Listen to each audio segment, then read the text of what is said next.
Hey Wid fam, this is Leo with One Happy Widow. The next couple videos I'm going to do is going to be like a series. I want to kind of take a step back because a lot of times I start diving in on my videos and I just make this assumption that if you're watching that you've been watching all of my other videos and that you know all about my story and my history and like we're old friends. And that's true in a lot of cases. But we've had a lot of new members come into our Facebook group, and we've had a lot of new subscribers come in lately. And so I just wanted to take a moment to reintroduce myself and just to let you know what I do here on this channel for people like you, people like me, and people like a lot of the other folks who have found us here and in our Facebook group. And, just kind of give you a little bit of something about how this all came about. So today's video, I'm going to be talking about how you might have found me. What are the circumstances that brought you to this video or to one of the previous videos recently? The next video I will be putting out will be a little bit about me and my widowed story, the shortened, abridged version. If you want the really long story, I'll put a link to that one up here. There's actually two of them. All the details about that, but you can watch that if you want to go back. And then another video is I just want to talk about how One Happy Widow came to be, how I ended up here, how this thing grew to what it is today, and I want to share with you some of the resources that I've created to help you. The first one I want to tell you about now is I did create a widowed checklist. So I will put there will be a link down in the description. I will also put it across the screen here. But if you would go to onehappywidow.com/contact, you can download a free widowed checklist. So if you are in fresh grief and you're not really sure if you've called everybody that you need to, and you've talked to everybody that you needed to, and you've contacted everybody that you needed to because your brain's probably not working like it should, just download this checklist. It's a real simple checklist, and at least it'll kind of give you a mental like, yep, nope, oh, okay, I need to contact that person and call this person. So at least it will give you a little bit of a peace of mind and something that you don't have to really worry about thinking about. So also, if you are here today and you found me, especially if you're here for the first time, I can probably describe something about you in the next few minutes. So if I say anything that hits home or that resonates with you, comment below and just let me know if you felt any of the things that I've talked about, or if you've thought any of the thoughts that I describe. And if I'm totally off the mark on all of it, then comment below and let me know too. So maybe there's someone out there that's feeling some things and thinking some things that I haven't heard about or I haven't gone through before. So if you are here, you are probably either a widow, a widower, or you might be going through anticipatory grief, and you might not even know what that is. But that means that you're married to a spouse who's battling a terminal illness. And maybe you're wandering around in a fog and you don't even know what to think, what to do. You're trying your best not to think about what's coming around the corner, but that's all you seem to be able to think about. You're trying to take in every single moment and every single second and embrace it with joy, but you have this cloud over every single second, and every thought that you have, you're just thinking about what's coming. And so it's really hard, to appreciate those last moments, days, months, weeks with your spouse when you know that the time is ticking away. I have been there and I know what that feels like. So that's anticipatory grief. You're pre-grieving already. You might not even know it yet. You might have a family member who is recently widowed and you want to know how to support that person, or a friend or a coworker. You might be in fresh grief. You might be freshly widowed. And especially if you're under the age of, let's say, 60-ish, I just pulled that number out of the air, but if you're basically not of retirement age yet and you're widowed, you probably don't know that many people who are also widowed. If you probably don't know anybody on your job, probably you don't know anybody in your friend group. You might just know a family member distant or somebody at church. But if you're freshly widowed and you're younger, that's a really lonely place to be. And You probably feel like you're the only person that you know who's going through what you're going through, which means nobody can understand what you're feeling.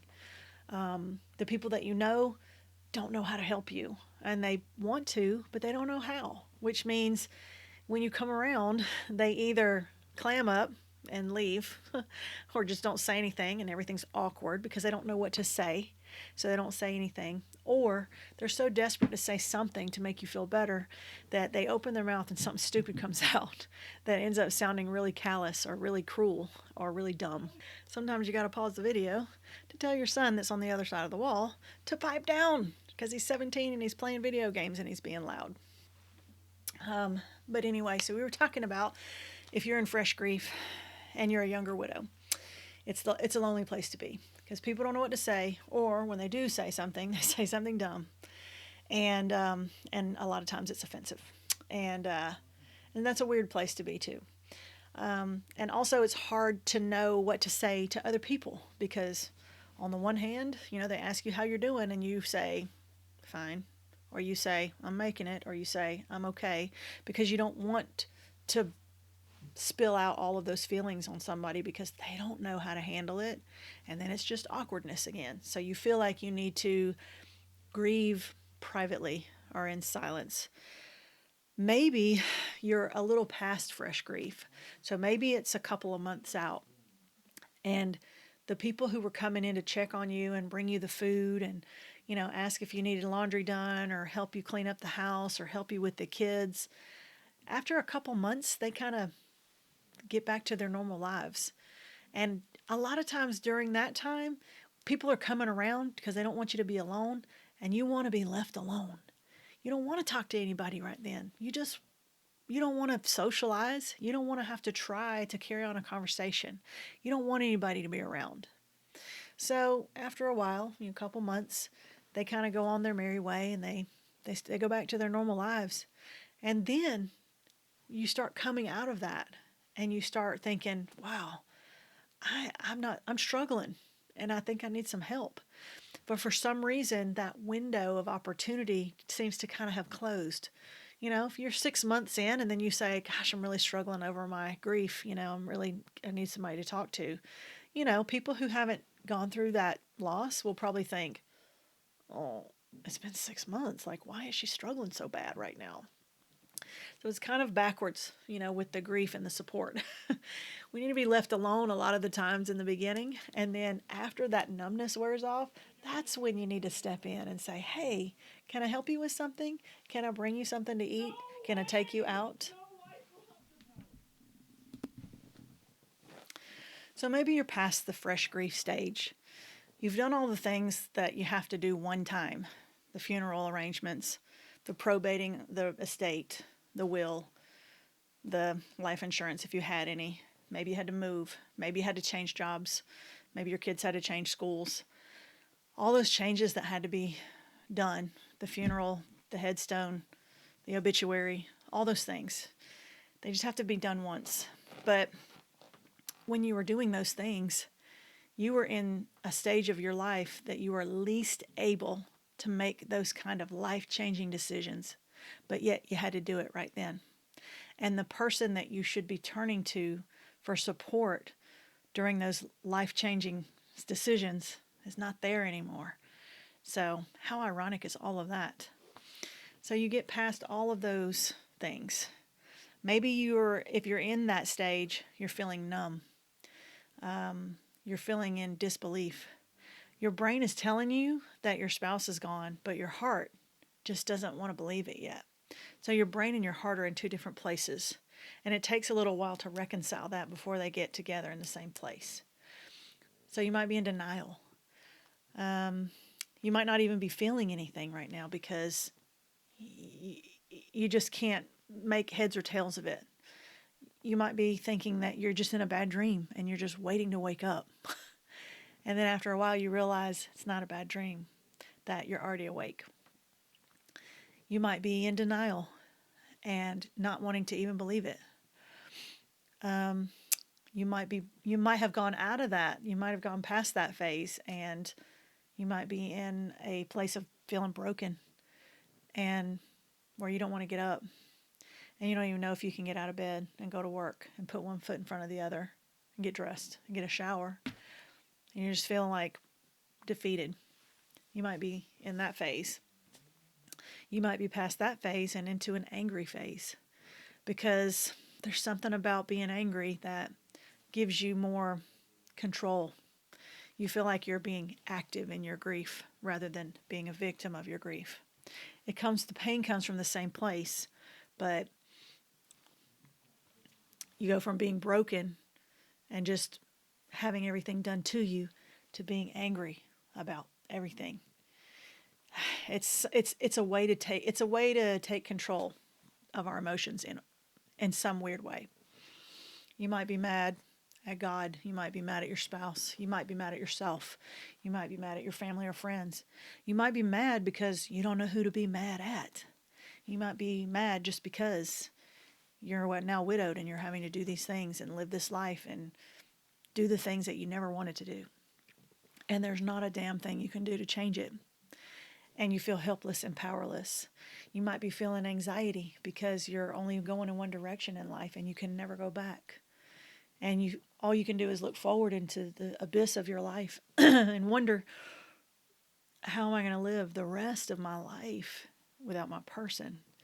So you might be feeling despair. You might be feeling, anxiety about that. You might have gotten past those phases and you might be in this, what I call the valley of grief, where you think, okay, I've done all the things. I don't even remember half of the stuff that just went on, but all the papers have been signed, all the checks have cleared, all the payments have been made, all the phone calls, all that stuff is done. And now what? Now I got to figure out, how do I live the rest of my life? Like, what do I do now? And that's when they call it the new normal. And I can remember on a lot of Facebook groups, I hated that term. I hated the term new normal, even though it's true. It's a true statement. But I think the reason why I hated it so much was because I didn't want to accept the fact that my husband being dead was normal, or that normal was my husband not being on this earth. I don't want that to be normal, because that's not normal. But it is now for me. And it's about having to figure out what to do with that and how to handle it, how to handle the grief. Because we don't ever get over it. We got to get through it. And we never make it to the other side. We're just in it. And the only way to get through it is to get through it. We can't go around it, over it, under it. We can't ignore it, because we're going to have to go through it at some point. And that's a hard reality to take in.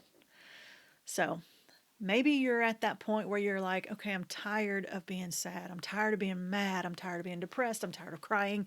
I'm tired of all of that. And I'm ready to live again. But I don't know how. How do I do that?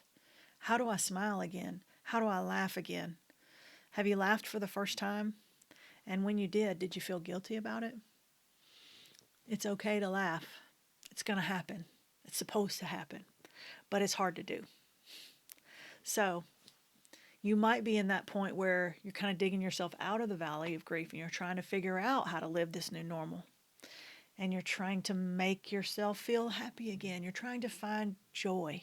You're trying to find acceptance of what has happened and figure out what you're going to do. You might almost be there, but you just kind of would like to have somebody to walk alongside of you, or somebody to just listen to your ideas, or somebody to just be there when you have a tough day or a tough holiday. Right now, as the holidays, it's tough on us widows, even several years out.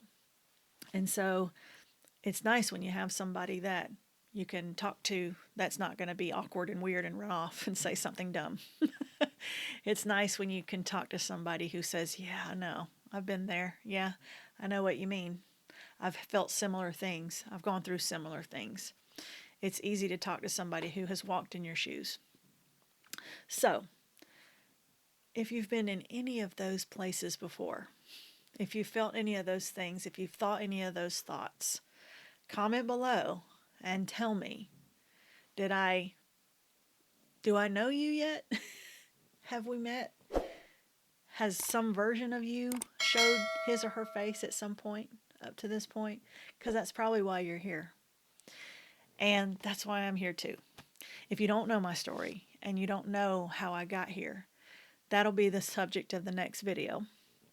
But just know that all the things that you're thinking and feeling, I've thought similar things and felt similar things because I'm a widow too. And it's been a while. It's been over 5 years. But I've walked in your shoes and I've felt that pain, and I've gone through a lot of the things that you're going through or that you're going to go through. And that's why I'm here. So I'll go through the details of the story on the next video, but just know that I get it and I understand, and I'm here. I'm here because I think a lot about my situation, and I try to, I'm a thinker. I try to figure stuff out in my mind and make analogies and try to put things in a perspective that maybe a non-widowed person could understand, or maybe even put it in a perspective that a widowed person could understand. And also to let you know that the things that you're thinking, it's okay. If you think you're not grieving right, or if you think you're doing it wrong, you're not. And that's normal. As long as you're not trying to hurt yourself, as long as you're not hurting others, then whatever you decide to do in your grief, it's your grief. It's your feelings. It's your life. It's okay. And some weird stuff that you might have thought and did, most of us have had those weird thoughts too. As a matter of fact, I made a video about the weird ways that widows grieve, and I'll put that one right up here too. You can watch that one because I did some weird stuff. And I went for a long time thinking, I'm not doing this right. How do you know? What is right?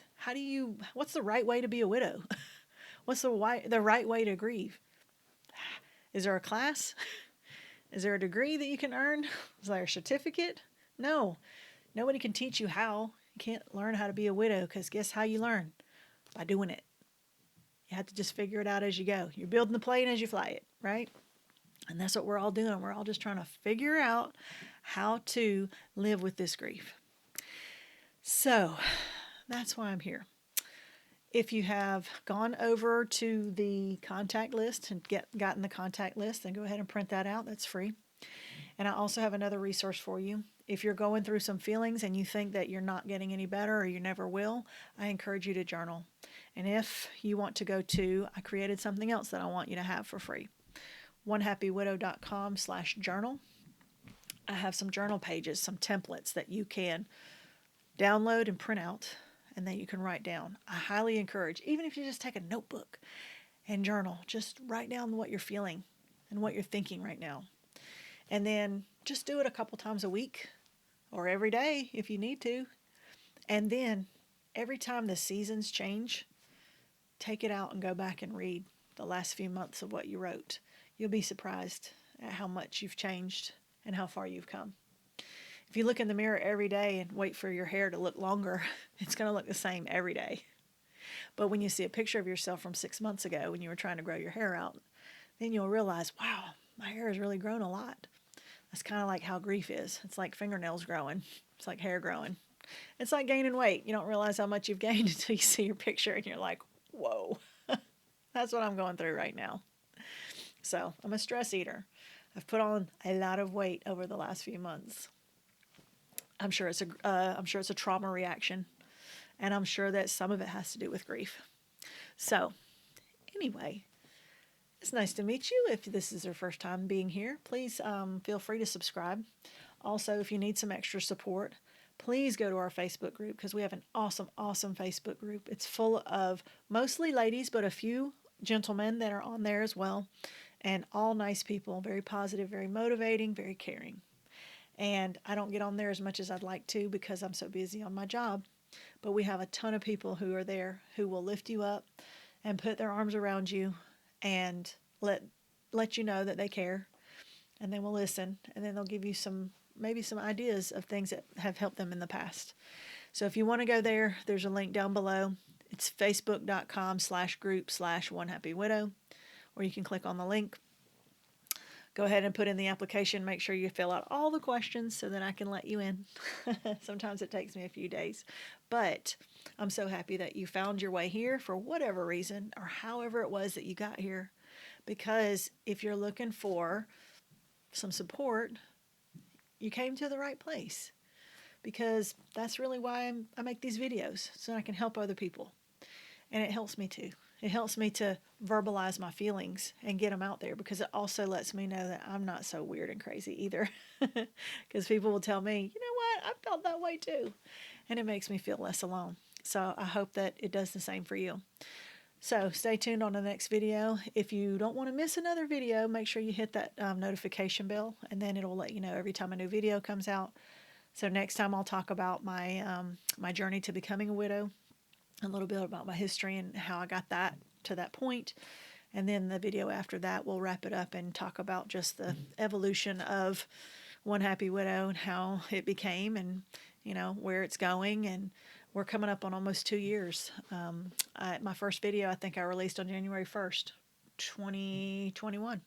So we're about to be on 2 years of the YouTube channel being out. So, and we're almost at 10,000 subscribers. So somebody out there is, needing a friend and needing somebody to connect with and say, yeah, finally somebody who knows what I'm going through or who understands how I feel.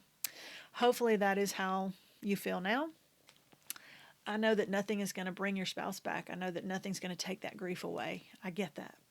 But if you can know that there's somebody out there who can understand what you're feeling, what you're going through, and is there to listen, then if that helps in any way, then I hope you will subscribe and watch more videos. We'll see you next time. Bye.